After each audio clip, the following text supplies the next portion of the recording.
Bismillahirrahmanirrahim. Assalamualaikum warahmatullahi wabarakatuh. Alhamdulillah wassalatu wassalamu ala nabiyina Muhammadin wa ala alihi wa sahbihi wa man tabi'ahum bi ihsanin ila yaumiddin, amma ba'du. Ikhwani fillah rahimani wa rahmakumullah. Kaifa halukum? Gimana kabarnya teman-teman? Mudah-mudahan kita semua sehat-sehat selalu. Baik, ikhwani fillah rahimani wa rahmakumullah. Insyaallah akan kita lanjutkan kembali pelajaran bahasa Arab kita dari kitab Mutamimah Al-Ajurumiyah karya Al-Hattab rahimahullah ta'ala. Sebenarnya kemarin ada pertanyaan untuk saya yang belum terjawab, yaitu nikmah dan bi'sa itu saudarinya kana ataukah bukan.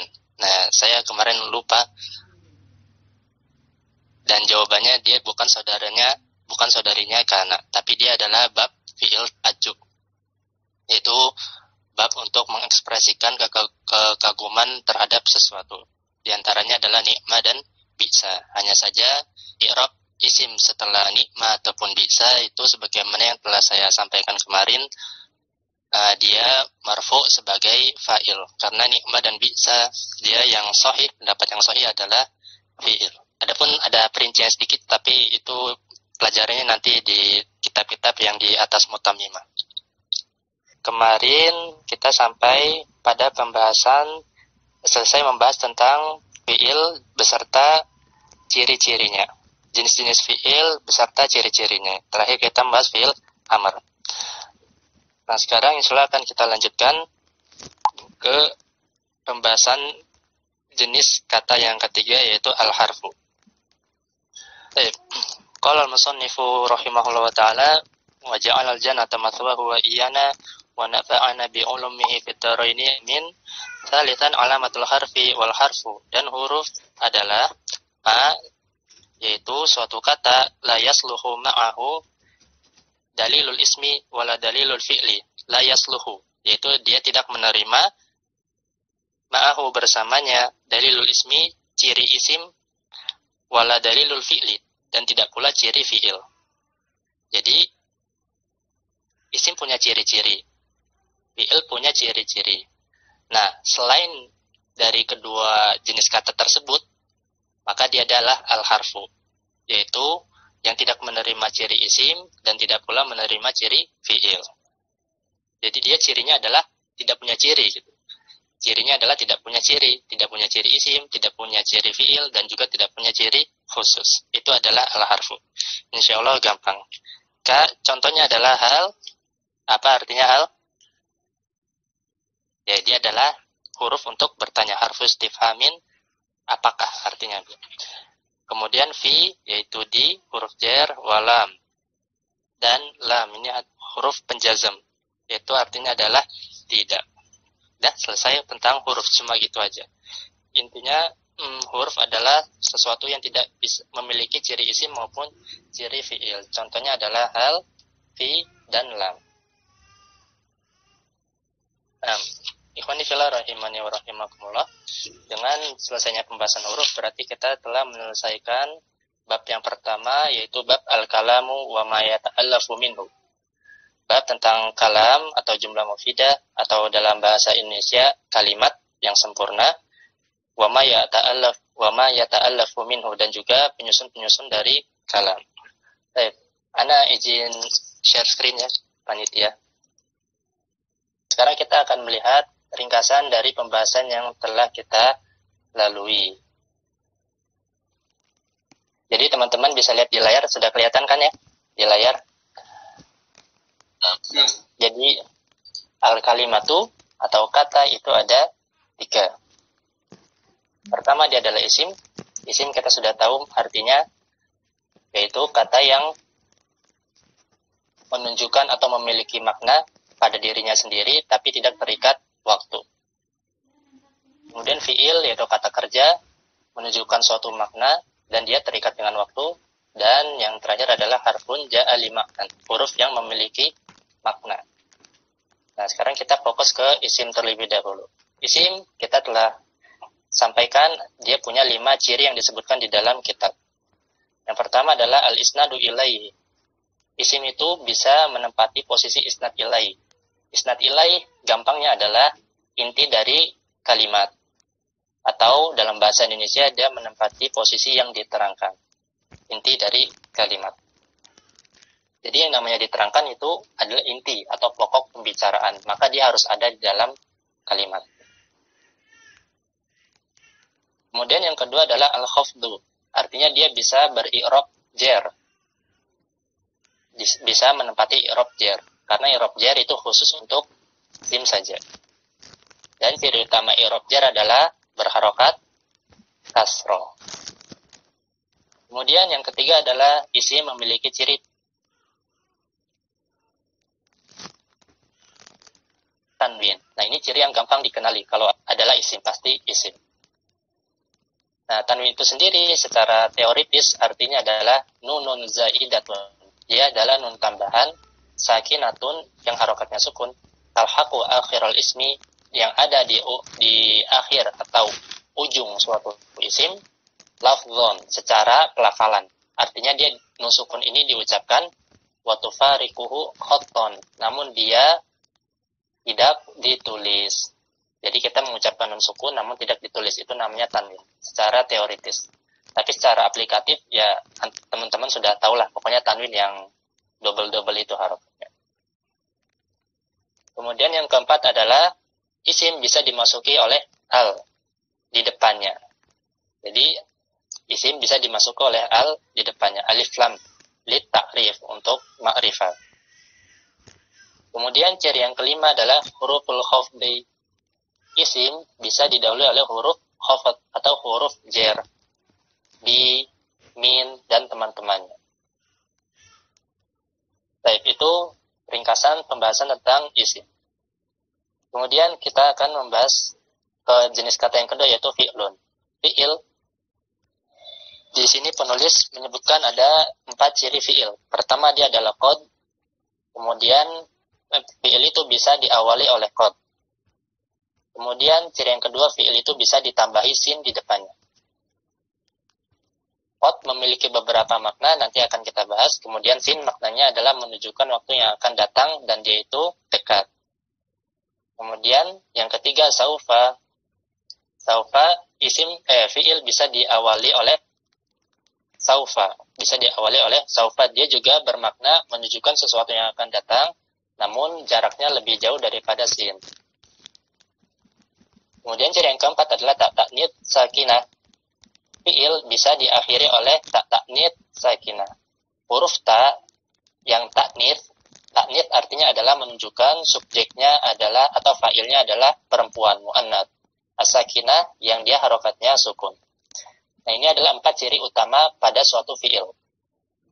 Jelas sampai sini? Nah, sekarang itu adalah pembahasan tentang ciri fi'il secara umum. Sekarang kita akan meninjau fi'il dari aksamnya, pembagian fi'il. Fi'il itu ada 3 macam. Ditinjau dari apa? Waktu yang ditunjukkan fi'il tersebut. Pertama adalah fi'il madhi, yaitu menunjukkan waktu lampau. Kemudian yang kedua adalah fi'il mudhari, dia menunjukkan waktu yang sekarang atau akan datang. Dan yang ketiga adalah fi'il amr, yaitu kata kerja perintah, menunjukkan waktu yang akan datang. Nah, dari keempat ciri fi'il yang telah disebutkan, maka qad dia bisa masuk ke 2 jenis fi'il, yaitu madhi dan fi'il mudhari. Kita zoom sedikit. Nah, qad apabila masuk ke fi'il madhi, maka dia memiliki 2 kemungkinan makna. Pertama adalah litahqiq. Litahqiq itu penekanan atau artinya sungguh biasanya. Nah, ini adalah makna yang paling sering ada pada qad jika dia menempel kepada fi'il madhi. Umumnya qad itu bermakna tahqiq jika setelahnya adalah fi'il madhi. Ini yang pertama. Kemudian yang kedua adalah litaqrib, menunjukkan dekatnya waktu yang waktu dikerjakannya fi'il tersebut. Karena saking dekatnya makanya pakai fi'il madhi padahal fi'ilnya belum dikerjakan. Contohnya, qad qamatis shalah pada lafaz iqamah. Qad qamatis shalah artinya itu bukan sholat telah didirikan, tapi sholat sebentar lagi akan ditegakkan. Karena dekatnya waktu. Itu ciri makna qad jika dia bersambung dengan fi'il madhi. Nah, qad jika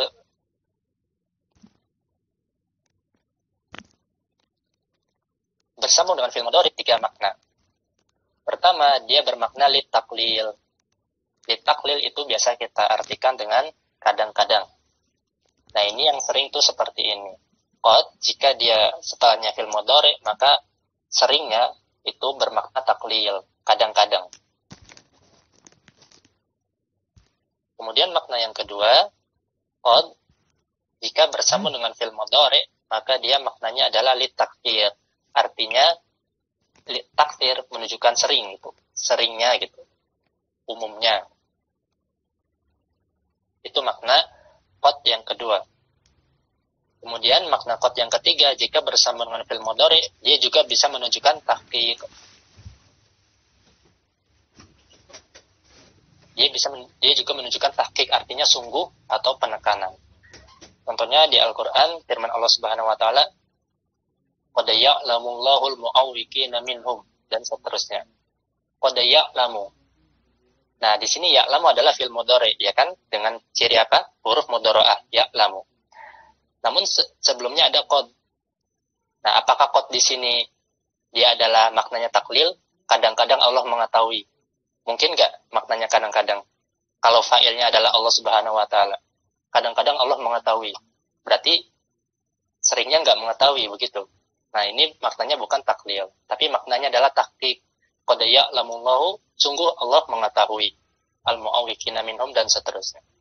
Maka qad juga bisa bermakna tahqiq jika bersambung dengan fi'il mudhari. Namun secara umum dia maknanya adalah taklil jika bersambung dengan fi'il mudhari. Sampai sini ada pertanyaan, ikhwah? Kecepatan enggak kira-kira?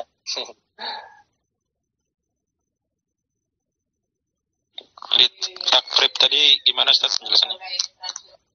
Lit takrib itu menunjukkan waktu yang akan segera, menunjukkan dekatnya fi'il itu akan dikerjakan, dekatnya waktu. Takrib. Contohnya tadi pada lafaz iqamah, qad qamatis shalah. Qamat di sana menggunakan fi'il madhi. Tapi padahal kan waktu iqamah dikumandangkan kan salat belum didirikan. Cuma maka makna qad di sini dia menunjukkan takrib, dekatnya waktu sholat itu akan didirikan. Sebentar lagi sholat akan didirikan loh gitu. Jadi itu maknanya takrib, dekatnya waktu fi'il tersebut akan dikerjakan. Baik Ustaz, syukran. Afwan. Nah, itu pembahasan tentang fi'il madhi. Nah, kemudian fi'il madhi tidak ada catatan khusus, insya Allah teman-teman sudah paham. Kemudian fi'il mudhari itu ada cirinya yang disebutkan di dalam kitab, yaitu dia adalah dimasuki alif lam, tapi dimasuki lam, afwan. Huruf penjazam lam, ini ciri fi'il mudhari. Karena huruf lam ini dia khusus masuk kepada fi'il mudhari.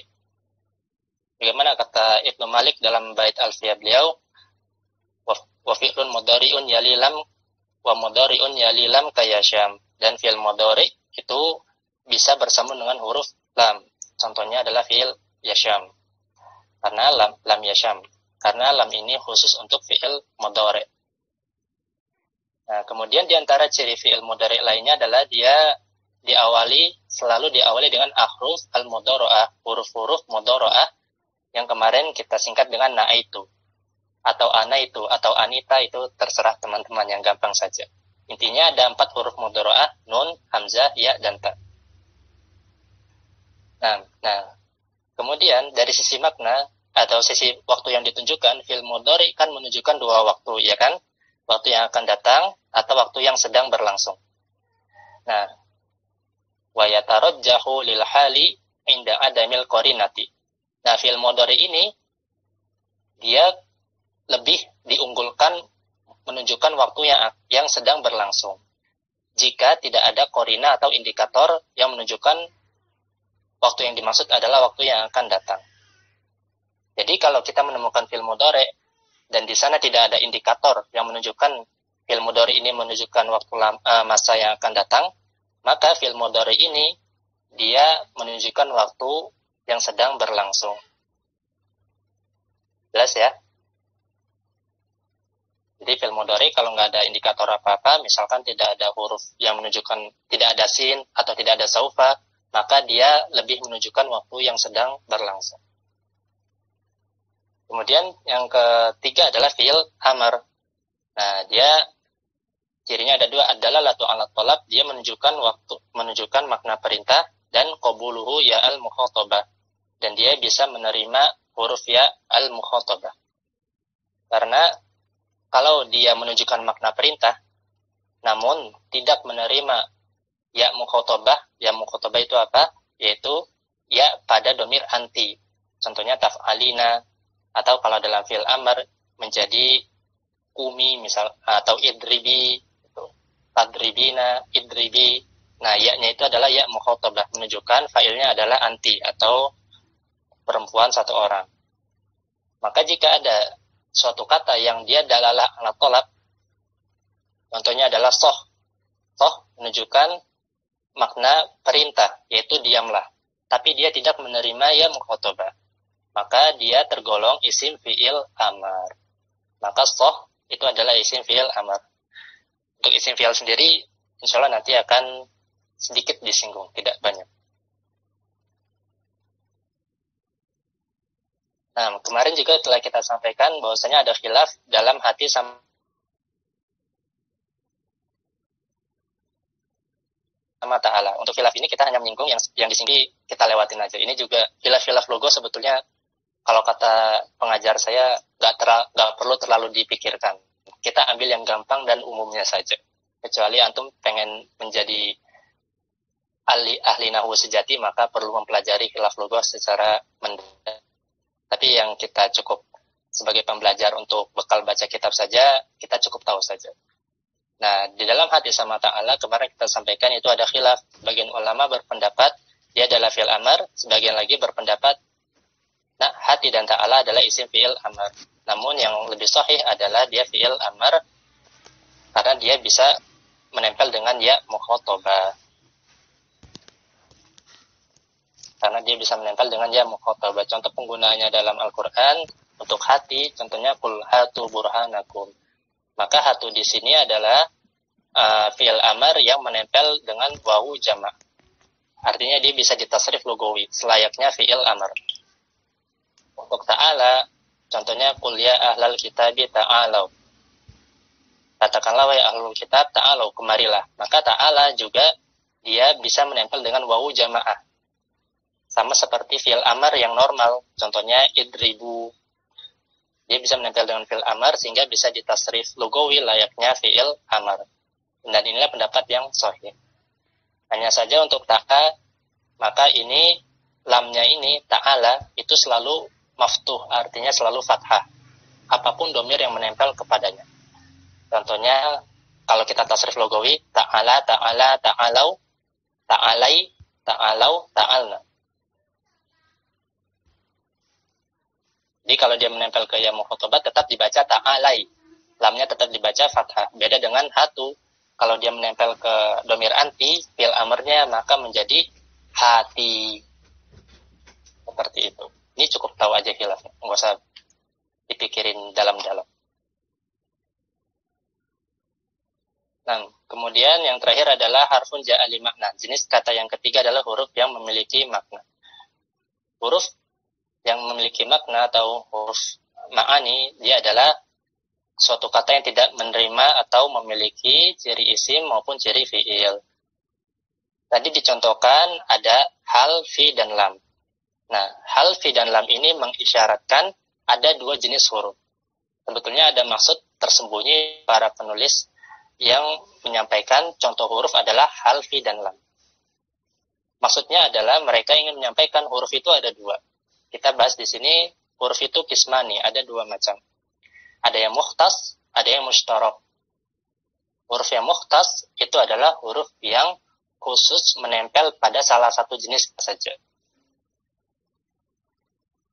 Nah, mukhtas itu ada dua, yaitu mukhtasun bil fi'li, artinya dia khusus menempel pada fi'il saja. Contohnya adalah lam di sini.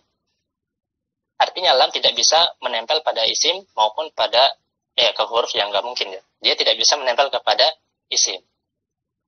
Kemudian mukhtas yang kedua adalah mukhtasun bil asma. Dia huruf ini khusus untuk isim saja, tidak bisa menempel kepada fiil. Contohnya adalah fi. Nah, huruf mukhtas ini hukum asalnya adalah dia amil, bisa beramal kepada kata setelah. Contohnya lam, maka membuat fiil mudhari menjadi majzum. Fi membuat isim mu'rab menjadi majrur. Itu huruf yang mukhtas. Jelas sampai sini? Nah, kemudian yang kedua adalah huruf yang mustarak. Artinya dia boleh menempel atau bisa menempel kepada fiil, bisa pula menempel kepada isim. Contohnya adalah hal. Hal bisa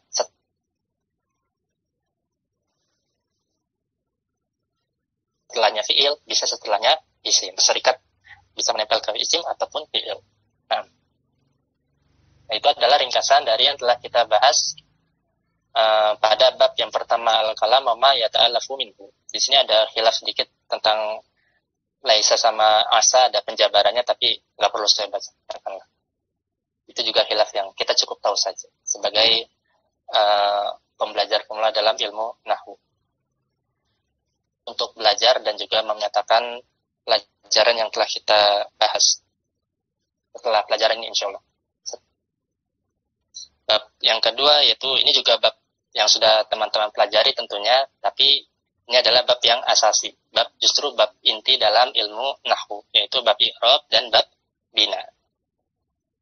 Insyaallah sih mudah bagi teman-teman ya, insyaallah. Nah, babul i'rabi wal bina'i. Bab tentang i'rab dan bina. Nah, ini sekali lagi dia adalah bab asasi, bab inti, bab pokok dalam ilmu nahwu. Awalan, yang pertama adalah al-i'rabu, tentang i'rab terlebih dahulu. Al-i'rabu taghyiru awakhiril kalimi ikhtilafil awamilid dakhilati 'alaiha lafdhan aw taqdiran. I'rab adalah taghyir, yaitu perubahan awakhiril kalimi, perubahan keadaan akhir suatu kata. Kalim ini jamak dari kalimat, jamak dari kata. Ikhtilafil awamili, karena amil-amil yang ada khilati 'alaiha, karena berbedanya amil yang masuk kepada kata tersebut. Jadi i'rab adalah perubahan keadaan akhir suatu kata karena berbedanya amil, ataupun amil ini adalah faktor yang menyebabkan kata tersebut berubah. Karena berbedanya amil yang masuk kepada kata tersebut lafdhon atau takdiron, baik itu lafaz ataupun takdiron. Perubahannya lafdhon atau perubahannya takdiron. Perubahan yang lafdhon adalah perubahan yang terlihat atau nampak pada akhir kata tersebut. Dan perubahan yang takdiron adalah perubahan yang tidak nampak pada akhir kata tersebut. Itu adalah definisi dari al-i'rab. Perubahan keadaan akhir suatu kata karena berbedanya amil yang masuk kepadanya, baik pada lafaz ataupun takdiron ataupun muqaddar, disembunyikan atau diperkirakan. Perubahannya nampak maupun perubahannya tidak nampak. Nah, untuk amil tadi sudah kita sebutkan bahwasanya dia adalah faktor yang menyebabkan suatu kata itu menempati posisi i'rab tertentu. Faktor yang menyebabkan suatu kata itu berubah hingga dia menempati posisi i'rab tertentu. Nah, i'rab ini sendiri itu ada 4. Kemudian Fakhrul tafaddal aqsamuhu. Wa aqsamuhu arba'atun, raf'un wa nasbun wa khafdun wa jazmun. Nah, syukran. Nah, aqsamuhu dan pembagian i'rab itu ada 4, arba'atun. Ada 4. Pertama dia adalah rafa, kedua nasab, ketiga khafad atau jar, dan yang keempat adalah jazm. Tadi kan i'rab itu secara umum i'rab suatu perubahan, kondisi perubahan pada suatu kata itu ada 4. Ada 4 kondisi i'rab. Pertama rafa, nasab, khafad, dan jazm. Nah, untuk isim itu punya 3 keadaan atau punya 3 i'rab. Yaitu pertama rafa, kedua nasab, dan ketiga adalah al-khafdu atau jar. Wala jazma fiha, dan tidak ada i'rab jazm pada isim. Insyaallah gampang ya. Sedangkan untuk fi'il walil af'ali min dalika, dan untuk fi'il dari 4 i'rab tersebut dia punya 3 juga. Pertama raf'u rafa, kedua an-nasbu nasab, ketiga al-jazmu jazm. Wala khafdu fiha, dan fi'il tidak punya i'rab jar ataupun i'rab khafad. Ini masih pembahasan secara general atau secara umum tentang i'rab. Insyaallah gampang ya, mudah-mudahan. Nah, sekarang kita masuk ke lawannya dari i'rab, yaitu al-bina. Sekarang kita masuk lawan dari i'rab, yaitu bina. Kalau i'rab itu kondisi perubahan, bisa berubah artinya, maka bina adalah kondisi yang statis, yang tetap di satu kondisi saja. Wal bina'u luzumu akhiril kalimati, mungkin ada beda cetakan dengan punya antum tadi ya. Kalau di cetakan saya, luzumu akhiril kalimati harokatan au sukunan. Luzum, tetapnya, akhiril kalimati, keadaan akhir suatu kata, harokatan, baik itu dalam bentuk harokat, menempati satu harokat saja, au sukunan, ataupun dalam bentuk sukun, atau dia selamanya sukun. Jadi dia misalkan harokatnya fathah, maka dia selamanya fathah. Harokatnya sukun, maka selamanya sukun. Itulah al-bina, kondisi yang statis, tetap. Wa anwa'uhu, sedangkan jenis dari al-bina arba'atun, itu ada 4. Jenis ini maksudnya adalah ciri. Yaitu ciri dari al-bina adalah domun dengan harokat domah, wa fathun dengan harokat fathah, wa kasrun dengan harokat kasroh, wa sukunun dengan sukun. Nah, sedikit faedah. Kalau kita mengi'rab suatu isim mu'rab ataupun suatu fi'il mu'rab, maka dia tandanya kita katakan dhammatun, fathatun, au kasratun. Ada tak marbutohnya. Tapi kalau al-bina, maka tak marbutohnya dihilangkan. Dhammun, fathun, kasrun. Ya, jadi intinya al-bina dia adalah al-i'rab, dia adalah kondisi perubahan akhir suatu kata. Sedangkan al-bina itu tetapnya keadaan akhir suatu kata. I'rab itu ada 4, rafa, nasab, khafad, dan jazm. Isim punya 3, fi'il punya 3. Kemudian kita masuk ke al-mu'rabu wal mabniu minal asma'i. Terakhir kita membahas tentang definisi dari al-bina. Itu tetapnya keadaan akhir suatu kata, baik dalam satu harokat saja ataupun dalam posisi sukun seterusnya. Dan dia ada 4, dhammah, fathah, kasroh, dan sukun. Nah, sekarang kita akan membahas lebih detail tentang isim yang mu'rab dan isim yang mabni. Karena al-mu'rabu wal mabniu minal asma'i. Isim-isim yang mu'rab dan yang mabni. Wal ismu dorbani. Isim itu ada 2. Yang pertama mu'rab wa huwa al-aslu. Dan ini adalah hukum asal pada isim. Jadi isim hukum asalnya adalah mu'rab. Nanti insyaallah akan kita jelaskan kenapa dia hukum asalnya adalah mu'rab kalau waktunya mencukupi. Wa huwa, nah isim mu'rab definisinya adalah ma taghayyara akhiruhu, yaitu setiap isim yang berubah akhirnya bisa babil awamil dakhilati alaihi, disebabkan masuknya amil-amil kepada isim tersebut, atau disebabkan masuknya faktor-faktor yang merubah i'rab pada isim tersebut, imma lafdhon, baik perubahannya itu lafdhon, artinya nampak pada akhir isim tersebut. Contohnya ka Zaidin wa Amrin. Contohnya Zaid dan Amr. Maka Zaid dan Amr ini i'rabnya taghyirnya, perubahannya itu lafdhon, karena dia bisa terlihat pada harokat dalnya. Kalau dia marfu, jaa Zaidun. Jaa Zaidun, maka dia harokatnya dhammah. Kalau dia mansub, ra'aitu Zaidan.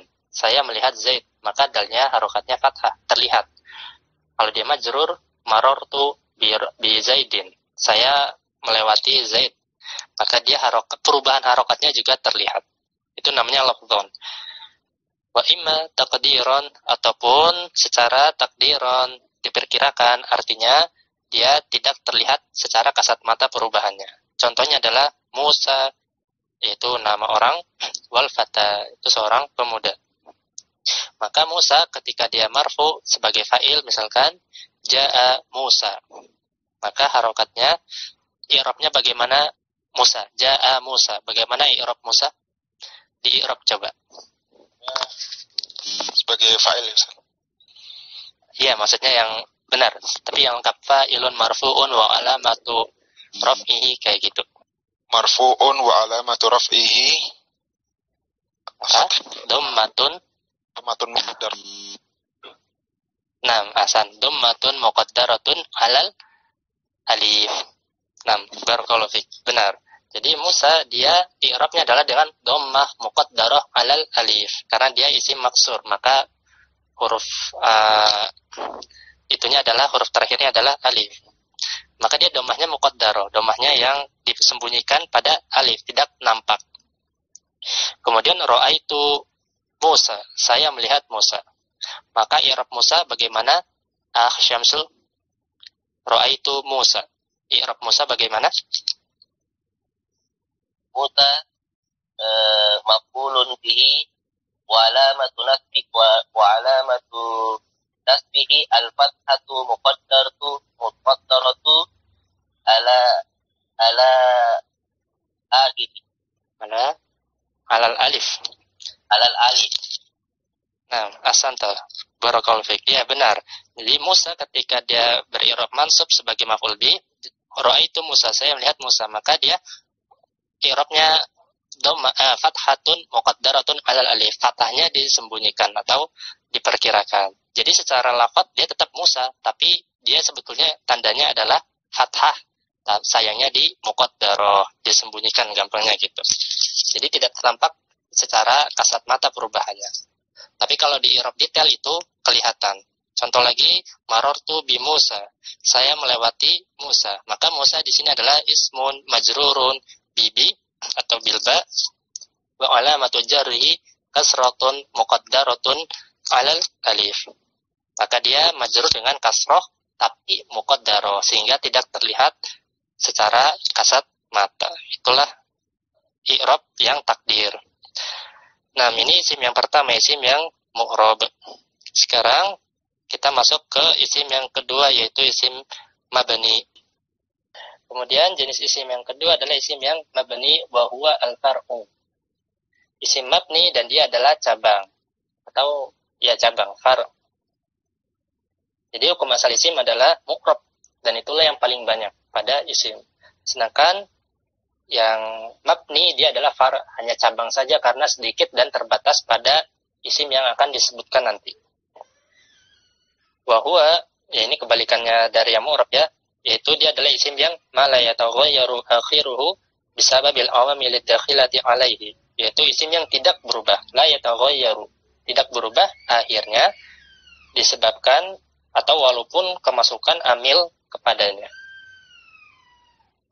Contoh atau diantara isim mabni adalah pertama di situ disebutkan al-mutmarat. Mutmarat itu adalah isim domir atau ad-domair, mutmarat sama saja. Kemudian yang kedua asma'i syarti, isim-isim syarat. Contohnya man, barang siapa, dan selainnya. Yang ketiga adalah asmaul istifham. Contohnya man atau kam, misalkan kam, berapa, dan selainnya. Kemudian yang keempat asmaul isyarah. Isim-isim isyarah, kata tunjuk, hadza, hadhihi, hadzani, dan seterusnya. Dan yang kelima adalah asma'il af'al, isim-isim fi'il. Nah, tadi sempat kita bahas isim fi'il itu apa. Jadi ringkasnya isim fi'il itu adalah sebuah isim yang memiliki makna fi'il. Nah, seperti itu. Sebuah isim yang memiliki makna fi'il. Dan dia ada 3 sesuai dengan jumlah fi'il. Pertama ada isim fi'il madi, artinya dia adalah isim yang memiliki makna fi'il madi. Yang kedua, isim fi'il mudhari, yaitu suatu isim yang memiliki makna fi'il mudhari. Dan yang ketiga, isim fi'il amar, yang tadi telah kita singgung, yaitu suatu isim yang memiliki makna seperti fi'il amr, yaitu makna perintah. Itulah tentang isim fi'il. Dan selanjutnya adalah asma'il mausulat, isim-isim mausul, alladzi, alladzani, alladzina, dan seterusnya. Insyaallah penjabaran dari masing-masing isim mabni yang disebutkan tadi itu akan kita bahas pada bab-bab selanjutnya satu persatu. Nah, jadi di sini menyebutkan isim mabni di situ ada 6. Pertama al-mudmarat atau domir, kedua asmaul syarti, isim syarat, ketiga asmaul istifham, keempat asmaul isyarah, kelima isim fi'il, dan keenam isim mausul. Selain daripada yang disebutkan, maka dia adalah isim mu'rab. Sekarang masih dalam kerangka isim mabni. Faminhu, maka di antara isim-isim mabni tersebut, mayubna ala sukuni, ada yang dimabnikan dengan tanda sukun, ada yang mabni dengan tanda sukun, contohnya kam, yaitu isim istifham, berapa. Wa minhu, di antara isim mabni, ada yang mabni alal fathi dengan tanda fathah. Contohnya aina, isim istifham, di mana. Wa minhu ma yubna alal kasri, ada yang dengan tanda kasrah. Contohnya amsi, yaitu dzaraf zaman. Artinya apa? Kemarin. Wa minhu ma yubna alal dom, ada juga yang mabni dengan tanda dhammah. Contohnya adalah haitsu, yaitu dzaraf makan, di mana haitsu. Nah, intinya adalah wal aslu fil mabni an yubna ala sukun. Dan hukum asal pada hukum asal pada isim atau pada isim mabni an yubna ala sukun, yaitu mabni dengan tanda sukun. Sebetulnya tidak hanya pada isim saja tapi juga pada fi'il. Jadi hukum asal pada kata yang mabni dia adalah an yubna ala sukun. Dia mabni dengan tanda sukun. Bagaimana kata Ibnu Malik, wal aslu fil mabni an yusakkana wa minhu dzu fathin wa dzu kasrin wa dam aina amsi haitsu wa sakinuka. Hukum asal pada kata-kata yang mabni adalah sukun, contohnya kam, aina, amsi, dan haitsu, dengan tanda-tanda yang sudah kita sebutkan. Nah, gampang kan mabni? Cuma ringkas-ringkas saja. Itu adalah isim dan isim yang mu'rab dan yang mabni. Ya. Jadi ini hanya hukum asal aja. Artinya hukum asal suatu kata yang mabni dia adalah dhammah. Karena itulah hukum asal suatu kata, yaitu nggak ada harokatnya, dan dia juga yang paling ringan. Jadi selain dari, sebetulnya mabni itu ada empat ciri: sukun, fathah, kasroh, dan dhammah. Namun yang jadi hukum asal adalah sukunnya ini. Selain itu maka dia adalah far'. Contohnya kayak tadi, hukum asal isim adalah mu'rab. Apakah semua isim mu'rab? Kan tidak. Ada yang mabni, tapi mabni ini karena jumlahnya sedikit, maka dia adalah digolongkan sebagai far' atau cabang. Begitu juga dengan tanda mabni. Hukum asalnya dia adalah sukun pada kata-kata yang mabni. Mengapa sukun dipilih sebagai hukum asal? Karena hukum asal kata itu nggak ada harokatnya. Karena hukum asal kata nggak ada harokatnya, dan dia itu yang paling mudah diucapkan. Karena harokat mati paling gampang diucapkan dibandingkan dengan yang berharokat.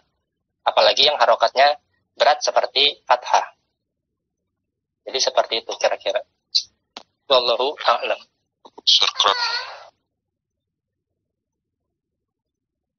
Nah, kemudian kita masuk ke al-mabniyu wal mu'rabu minal af'ali. Fi'il-fi'il yang mu'rab dan yang mabni. Mirdal, tafaddal. Al-mu'allif rahimahullah ta'ala, al-fi'lu darbani mabniun wa huwal aslu wa mu'rabun wa huwal far'u. Nah, syukran. Sekarang kita membahas fi'il-fi'il yang mu'rab dan mabni. Wal fi'lu darbani.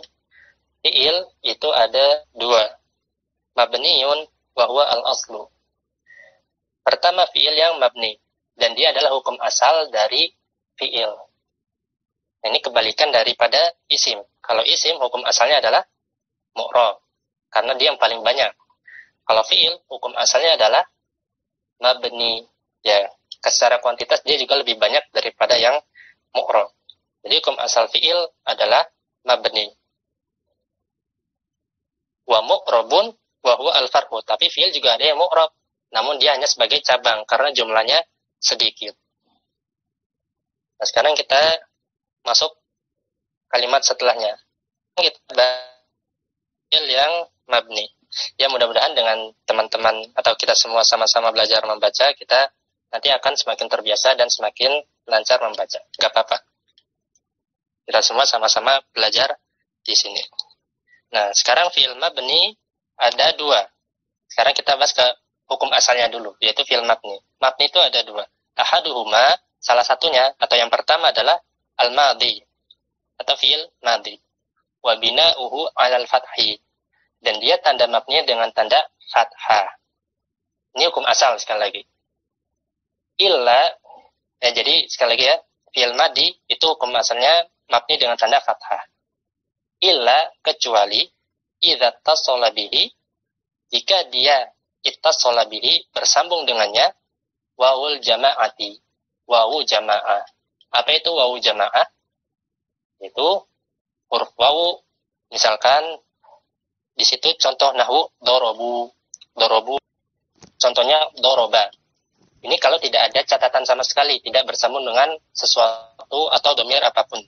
Tapi kalau dia bersambung dengan wawu jamaah, domir maka dia menjadi dorobu, baknya itu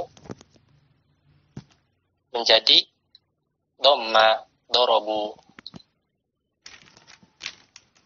Ini catatan yang pertama. Catatan yang kedua, au ittasala bihi dhamiru raf'in mutaharrikun fayusakkanu, atau bersambung dengan fi'il madi tersebut dhamir rafa mutaharrik fayusakkan, maka dia bersambung dengan dhamir rafa mutaharrik. Dhamir rafa mutaharrik itu apa? Dhamir rafa, kalau rafa berarti i'rabnya adalah kalau rafa berarti dia jabatannya adalah fa'il. Contohnya dorobtu, dorobta, dorobti, pokoknya yang domir tak fa'il ataupun domir rafa yang lainnya, contohnya na, dorobna, dan dia itu harokatnya fathah. Mutaharik itu berharokat, bukan fathah, afwan, mutaharik, tapi berharokat, bukan sukun. Domir rafa yang mutaharik, yang dia berharokat, mau fathah, mau kasroh, ataupun ya cuma ada fathah dan kasroh, maka dia i'rabnya dengan sukun, fayusakkanu. Nahwu contohnya di kitab saya cuma satu, dorobtu dan dorobna, cuma itu saja contohnya. Dorobtu, maka tadi kan doroba dengan fathah, tapi ba ini bersambung dengan tak fa'il, fi'il madi ini bersambung dengan tak fa'il tu, maka ba-nya itu menjadi sukun karena dia bersambung dengan tak fa'il tu, yaitu menunjukkan kepada domir ana. Wa dorobna, dan juga contohnya dorobna. Dorobna, mana domir rafa mutahariknya? Yaitu nunnya. Nunnya kan yang terletak setelah ba itu kan berharokat, ya kan? Di sana harokatnya fathah. Dan dia rafa i'rabnya karena menunjukkan fa'il, yaitu nahnu, kami. Maka domir fi'il madi ini bersambung dengan domir rafa mutaharik, sehingga dia tanda i'rabnya dengan sukun. Dorobna, ba-nya dengan sukun.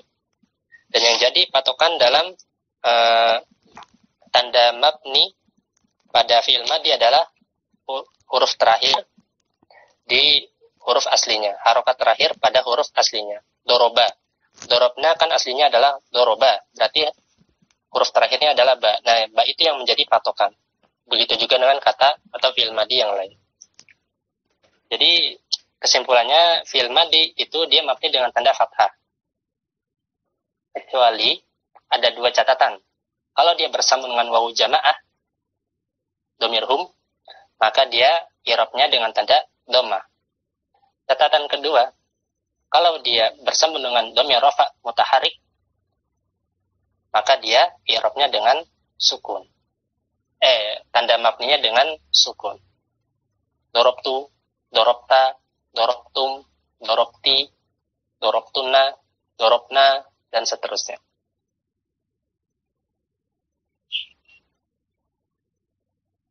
Nah, itu adalah fi'il mabni yang pertama, yaitu fi'il madhi. Kemudian watani, saya bacakan ulang ya, watani, dan yang kedua adalah al-amru, fi'il amr.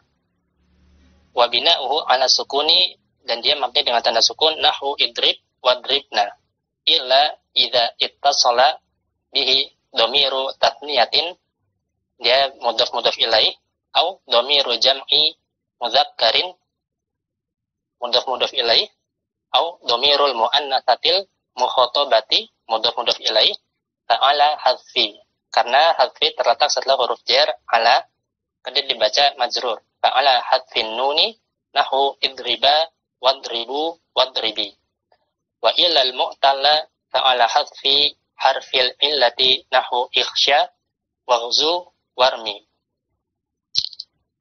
Nah, yang kedua adalah fi'il amr. Dan fi'il amr mabni dengan tanda sukun.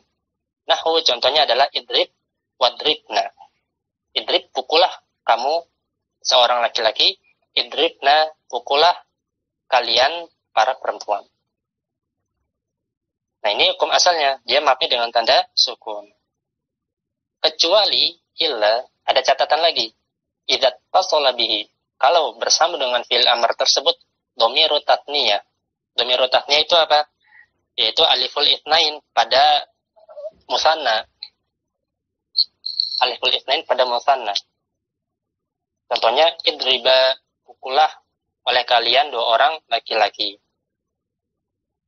Au domiru jam'i mudzakkarin, atau domir jamak mudzakkar, yaitu domir antum, wawu.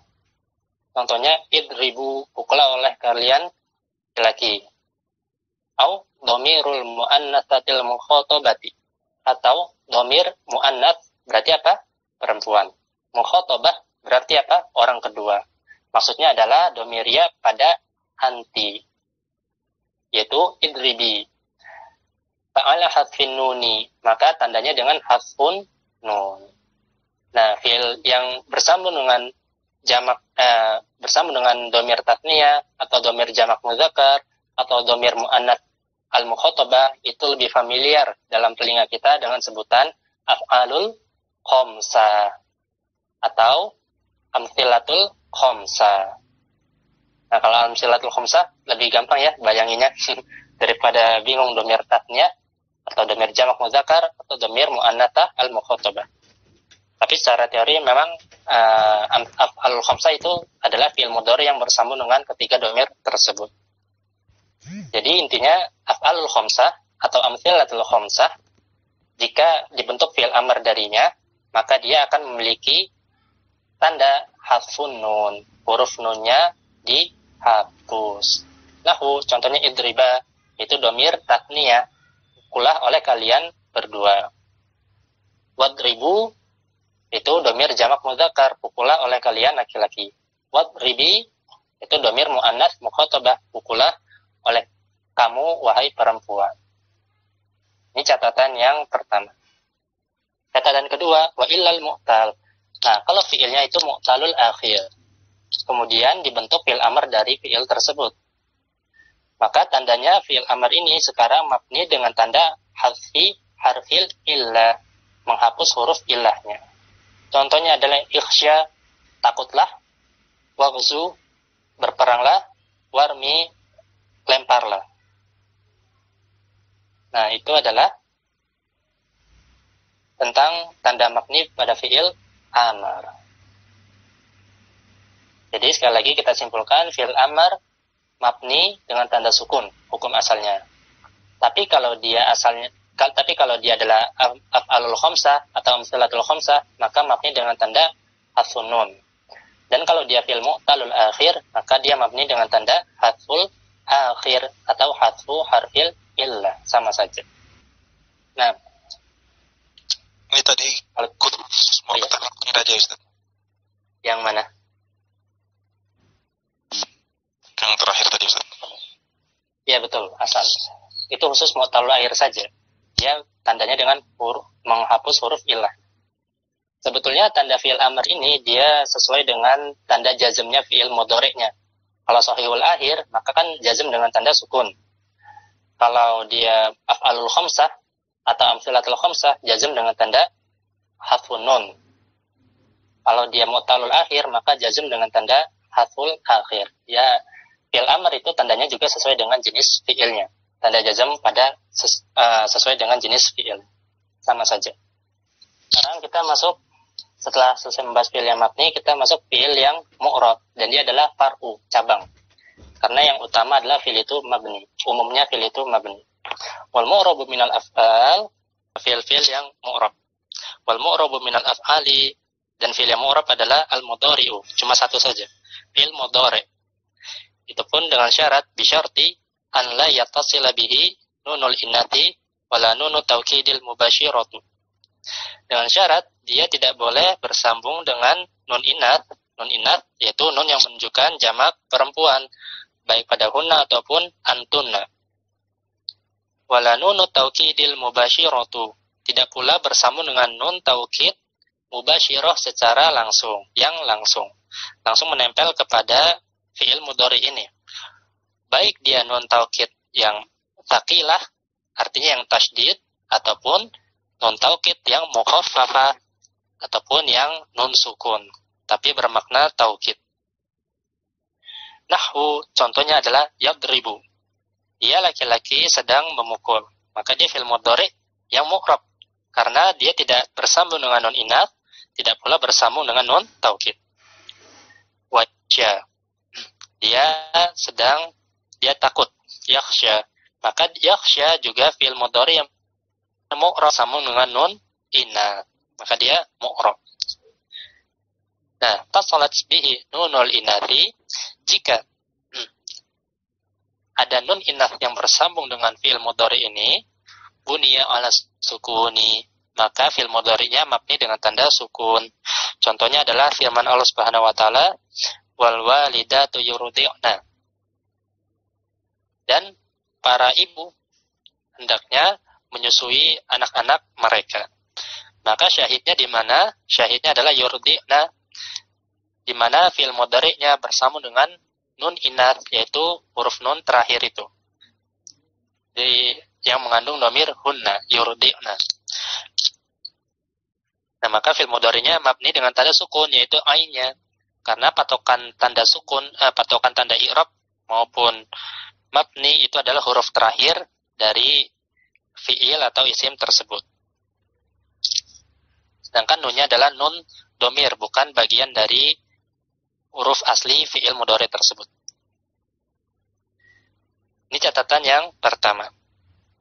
Catatan yang kedua, wa ini tasolat, dan jika dia bersambung dengan nun taukidi al-mubashiratu, bersambung dengan nun taukid mubashirah yang menempel secara langsung pada fi'il mudhari tersebut, buniya alal fathi, mabni dengan tanda fathah atau fathah. Baik nun taukidnya adalah tsaqilah, yaitu yang bertasydid, atau yang mukhaffafah, yaitu yang sukun. Contohnya firman Allah Subhanahu wa taala, la yusjananna wa la yakunan. La yusjananna. Di sini la yusjanan dia fi'il mudhari'nya bersambung dengan nun taukid yang tsaqilah secara langsung, yaitu nun tasydid di akhirnya. Maka yusjana fi'il mudhari'nya adalah yusjanu aslinya. Namun karena dia bersambung dengan nun taukid, maka dia mabni dengan tanda fathah, jadi yusjananna. Kemudian wala yakunan. Nah, di sana yakunan dia aslinya fi'ilnya adalah yakunu, kana yakunu, dhamirnya huwa.